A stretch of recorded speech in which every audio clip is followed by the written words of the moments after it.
아마 학부모님들의 입장도 이해가 되는 부분이 있는 거는 선행학습 안 하면 큰일 난다 그러면 이게 엄청난 일이 벌어질 것처럼 생각이 드실 수도 있고, 지금 내가 뭘 놓치면 복구가 불가능한 것처럼 느껴지실 수도 있을 것 같긴 한데 절대 그렇지는 않고요. 그러면 중고등학교 때 성적이 올라가는 아이들이 있을 수는 없지 않겠습니까? 그런 거는 빠지시지 말고 내 아이가 어느 수준인지를 잘 판단하시는 게 좋지 않을까.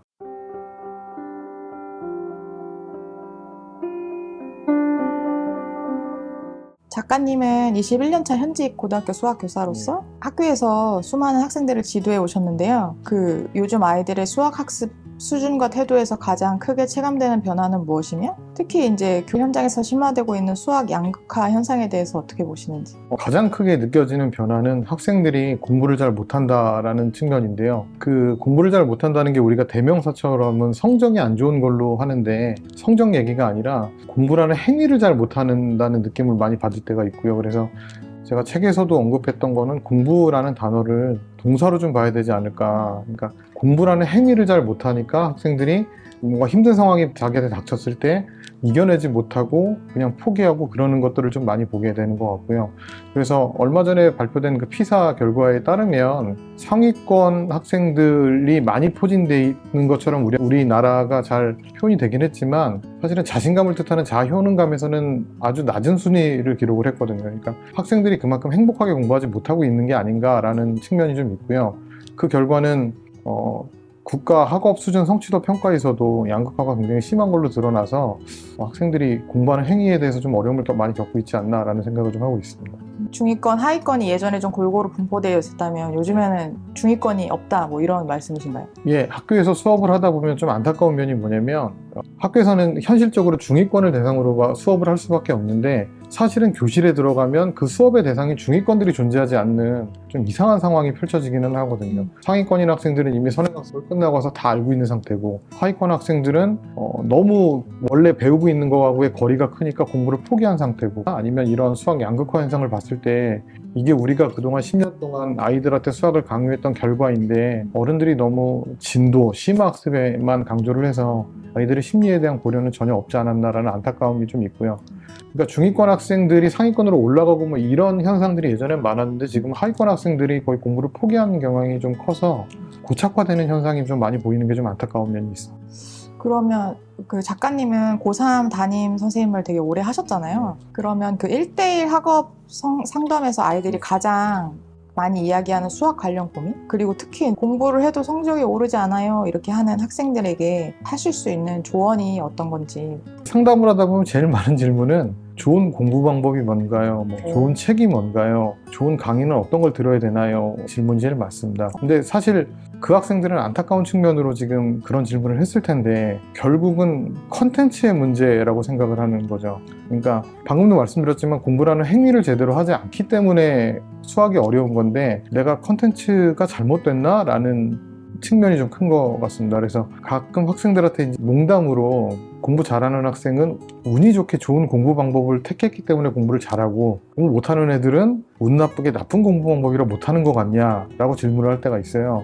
그러니까 그거는 들어맞지 않는 거잖아요. 그러니까 학생들이 공부라는 행위를 잘 하지 못하는데 좋은 공부 방법이 뭔가요? 성적을 올릴 수 있는 방법이 뭔가요? 라는 질문이 있고요. 근데 또 그 질문의 기저에 깔려 있는 거는 뭐냐면, 그러니까 선생님 어떻게 하면 제가 가장 적은 노력을 들여서 가장 큰 효과를 얻을 수 있을까요? 인 거지 않습니까? 그런 방법은 없습니다. 그러니까 수학이라는 그 과목의 특성상 굉장히 시간이 오래 걸리는데, 그 오래 걸리는 시간이 사람마다의 차이가 있어서 누구에게는 한 달이 긴 시간일 수도 있고 1년이 긴 시간일 수도 있지 않습니까? 학생들을 지켜보면 1년 이상은 걸리는데 그 시간을 버티기를 좀 어려워하는 것 같습니다. 그래서 그런 안타까운 면이 있고요. 그 사례로는 전 학교에서 그러니까 성적이라고 얘기할 수 없는 학생이 있었어요. 당일 운세에 따라서 점수가 바뀌는 그런 학생이 있었는데, 공부를 하겠다고 왔습니다. 사실 운동선수 출신이었거든요. 그래서 뭘 시켰냐면 교과서랑 해설지 베껴쓰기를 그냥 시켰어요. 다 베껴쓰라고. 그 학생이 나중에 한 4등급, 3등급까지는 맞았던 것 같습니다. 근데 그게 방법이, 누가 보면 해설지를 베껴쓰는 게 방법이 아닌 것 같은데, 나중에 그 학생이 어땠냐면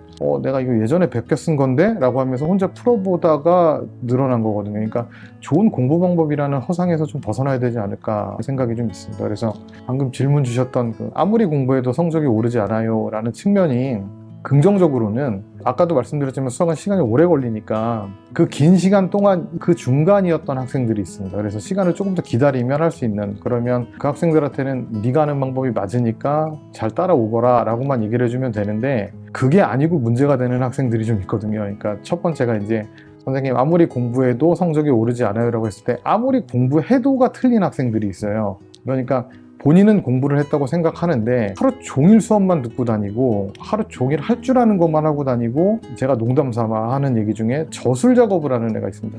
형형색색의 볼펜으로 오답 노트를 만들고 나서 자기가 공부를 한 줄 아는, 그러니까 그런 학생들이 자기가 아무리 공부해도 성적이 오르지 않는다고 하는데 머리가 아파야 되는데 그런 공부를 하지 않는 학생들이 있고요. 또 하나는 자기가 어떤 공부를 할 거면 이제 목적이 있어야 되는 거잖아요. 그러니까 어떤 문제집을 풀려면 너는 그 문제집을 풀고 있는 이유가 뭔지를 알고 있어야 되는데, 뭐 학원을 다니든 학교를 다니든 집단으로 공부를 하기 때문에 남이 정해준 커리큘럼을 그대로 이렇게 따라가고 있는 거죠. 그러면 그 학생들의 입장에선 나는 시키는 걸 다 했는데 성적이 안 오르는 거예요. 근데 본인이 부족한 건 딴 부분에 있는데, 그러니까 마치 어떤 느낌이냐면 길을 가다 넘어져가지고 다리를 다쳐서 피가 나고 있는데 종합 영양제를 먹고 있는 느낌인 거죠. 그러니까 결국 치료가 안 되는 느낌. 그런 학생들은 자기의 공부를 한번 되새겨 볼 필요가 있고, 꼭 시키는 게 뭐냐면 학원을 다니던 어디 다니든 잠깐 멈추고 풀었던 문제집을 처음부터 다시 한번 풀어봐라. 풀리나? 거의 안 풀립니다. 그러니까 그동안 시간이 날렸기 때문에 빈 곳이 분명히 존재하는 거죠. 그래도 그런 문제를 좀 해결해야 될 것 같다라는 생각입니다. 실제로 그 학부모님들이 가장 궁금해하는 질문? 수학 선행학습에 대한 작가님의 답을 좀 들려주시면, 특히 선행을 하지 않으면 큰일 난다라고 기본적으로 다들 생각하시는 것 같은데 어떻게 생각하시는지. 그러니까 선행학습과 심화학습이 가장 이제 많은 논쟁의 거리가 돼가는 것 같고요. 공교육에 있는 교사 입장에서는 그거에 대한 논쟁이 벌어지는 것 자체가 다소 화가 나는 부분도 좀 있기는 합니다. 이게 이유가 뭐냐면 그게 성적에 그렇게 큰 영향을 미치지는 않거든요, 사실은. 근데 제가 이렇게 얘기를 하면 이제 많은 반론들이 나올 수도 있을 것 같은데, 사례 중에 어떤 사례가 있었냐면 전 학교에서 내신이 1학년 때 5등급이었던 학생이 있었어요. 그 학생이 1학년 때 5등급이었는데 계속 올라가서 3학년 때 마지막에 1등급을 만들어 놔가지고 제가 그때 3학년 부장이었는데 서울대 학교를 써보는 게 어떠냐고 제시를 했을 때 애가 펑펑 울었던 적이 있었거든요. 그래서 왜 우냐고 그랬더니 자기가 이런 얘기를 들을 줄은 상상도 못했었다, 그런 사례가 있었습니다. 근데 그 학생이 중학교 때 1학년 거까지 선행학습을 했거든요. 그리고 2, 3학년 성적이 오를 때는 선행학습을 하지 않고 따라간 케이스입니다. 그러면 오를 수도 있는 건데, 또 반대 측면에서는 학교에서 수학 성적이 너무 좋아서 1년에 그러니까 농담 삼아서 얘기하면 1년에 틀리는 수학 문제 개수가 5개를 넘지 않는 학생들이 있어요. 시험을 그렇게 많이 보는데. 그럼 얘는 어떻게 공부했냐? 중학교 때 고등학교 그걸 끝내고 온 겁니다.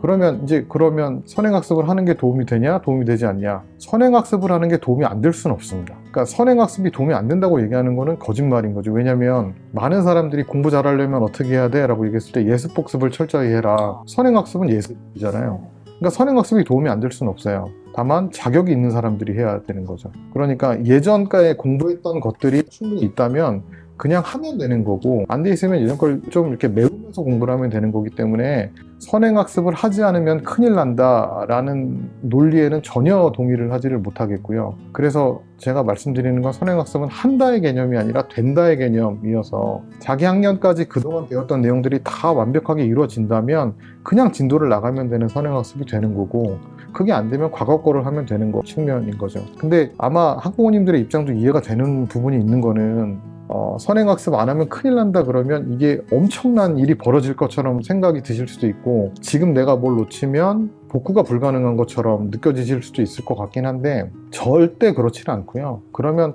중고등학교 때 성적이 올라가는 아이들이 있을 수는 없지 않겠습니까? 그런 거는 빠지시지 말고 내 아이가 어느 수준인지를 잘 판단하시는 게 좋지 않을까, 그런 생각을 좀 가지고 있습니다.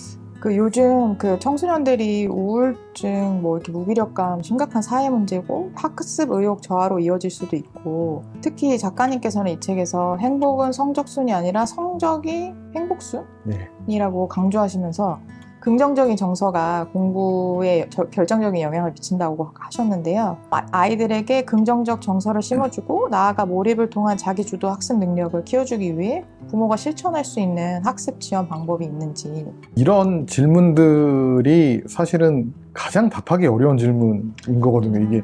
이게 너무 어려운 질문인데, 그러니까 이유가 뭐냐면 결국 자기주도 학습 능력이라는 거는 모든 학부모가 내 아이가 가졌으면 좋겠는 능력인 거잖아요. 맞아요. 근데 그러면 어떻게 하면 자기주도 학습 능력을 키울 수 있을까? 근데 많은 연구 결과에서는 학생들의 삶의 만족도가 성적에 미치는 영향이 굉장히 크다라고 강조를 하고 있어요. 그동안 우리가 초등학교 때부터 아이들에게 너무 진도 이런 거에만 집중을 했지 아이들의 정서는 못 바라봐 주는 게 아닌가. 그래서 정서 측면을 좀 바라봐야 된다라는 측면이 있기는 한데, 중요한 건 뭐냐면 그러면 이제 어른들 입장에서는 애가 공부를 안 하면 답답하잖아요. 그러면 자주 보이는 게 이런 겁니다. 너 집중해서 공부해야지, 너 좀 열의를 가지고 공부를 해야지, 이렇게 많이 조언을 하시잖아요. 그러면 아이가 그렇구나, 내가 지금까지 열의가 없었구나, 이제부터 열의를 가져야지, 그러면서 공부가 되겠냐는 거죠. 그건 말도 안 되는 얘기지 않습니까? 제가 생각할 때는 학생들이 자기주도 능력 키우기 위한, 이게 훈련으로서 이루어지는 거지, 누가 얘기하는 어떤 팩폭이라든가 아니면 뼈 때리는 조언 가지고 해결될 수 있는 부분은 아니거든요. 그러면 부모님들이 지속적으로 아이들이 공부할 수 있는 환경을 만들어 주시는 게 제일 중요한데, 자기주도 학습 능력에 가장 크게 영향을 주는 것 중에 하나가 몰입하는 능력이라고 얘기를 합니다. 학생들이 몰입을 할 수 있어야 되고, 그 몰입이 또 다른 더 높은 차원의 몰입을 가져오면서 더 공부를 잘할 수 있어야 되고, 그러면 우리 아이가 공부할 때 몰입을 할 수 있도록 만들어주는 게 1번인 거고요. 그 몰입을 위한 가장 중요한 요소 중에 하나로 꼽는 게 교육학에서는 아이의 자신감하고 부모의 학습 지원, 그리고 성공 경험이라고 하거든요. 근데 그 중에서도 가장 큰 역할을 차지하는 거는 학습 지원이라고 얘기를 합니다. 그래서 부모가 아이에게 어떻게 긍정적인 학습을 지원해 줄 수 있나가 제일 중요한 것 같아요. 근데 이제 여기가 이제 좀 어려운 거죠. 그러면 도대체 학습 지원을 어떻게 해야 되나? 아마 대부분의 부모님들은 이제 무서우실 거예요. 특히 아이가 중학생이면 내가 한 학습 지원이 얘는 분명히 잔소리로 들을 거면서 싸움으로 이루어질 거기 때문에 해도 될까라는 생각이 들 텐데, 몇 가지 리포트에서 보면 부모가 학습 지원을 하지 않고 아이를 내버려두는 무관심이 학습 지원을 하다가 생기는 갈등보다 더 악영향을 끼친다고는 합니다. 그래서 부모가 끝까지 노력은 하셔야 되긴 할 것 같은데, 그런 고민을 좀 해보셨으면 좋겠어요. 왜 아이가 내가 하는 학습 지원을 잔소리라고 생각을 할까? 제가 보기에는 그런 측면이 있습니다. 부모가 아이가 뭔가 고민이 돼서 부모님을 찾아서 대화를 나누게 되면 부모님은 이제 현 상태의 진단부터 시작을 하시거든요. 그러면 아이는 내가 앞으로 어떻게 할지에 대해서 얘기하고 싶은데 부모님은 과거 얘기를 하시는 거죠. 그러니까 제일 많은 게 그런 거죠. 내가 너 그럴 줄 알았다.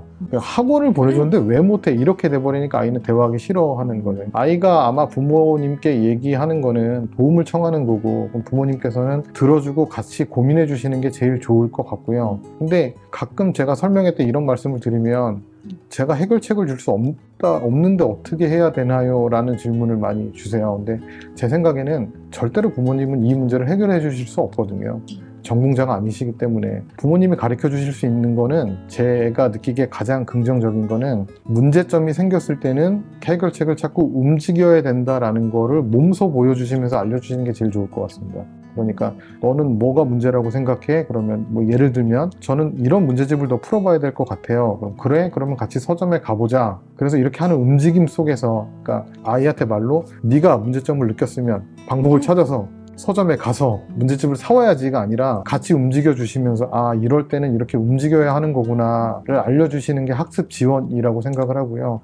같이 고민해 주셔야 되는 것 같고요. 또 하나는 자기주도 학습을 키우는데 가장 중요한 역할을 하는 것 중에 하나가 아이한테 자율성을 주는 거라는 연구 결과도 있습니다. 근데 이 자율성이라는 게 자유롭게 모든 걸 하라고 내버려 두는 게 아니라 공부에 대한 자율성은 좀 다르게 정하거든요. 그러니까 예를 들면 공부에 대한 원칙을 정할 때는 일관되게 원칙을 정한다든가, 그다음에 아이의 동의가 필요하고, 부모님이 어떤 의견을 제시할 때는 아이에게 합당한 이유를 제시하고 성공 경험을 좀 주시고, 그렇다면 아이는 어떤 결론이 나오냐면 이 문제집을 여기서부터 여기까지 풀어야지 라고 했던 이 계획은 사실은 부모님이 아주 의도적으로 속이셔서 시키셨을 수도 있지만 결국 자기가 결정한 거기 때문에 그 계획에 대한 책임감을 느끼면서 그걸 이뤄내고, 그러면서 성취감을 느끼고 자기도 학습을 잘할 수 있다라는 얘기들이 많이 있습니다. 그래서 부모님이 좀 같이 옆에서 도와주셔야 되는 거지, 네가 혼자 공부해야지, 열심히 해야지 라고 하시거나 감시를 하시거나 그게 그렇게 크게 도움이 되지는 않을 것 같습니다.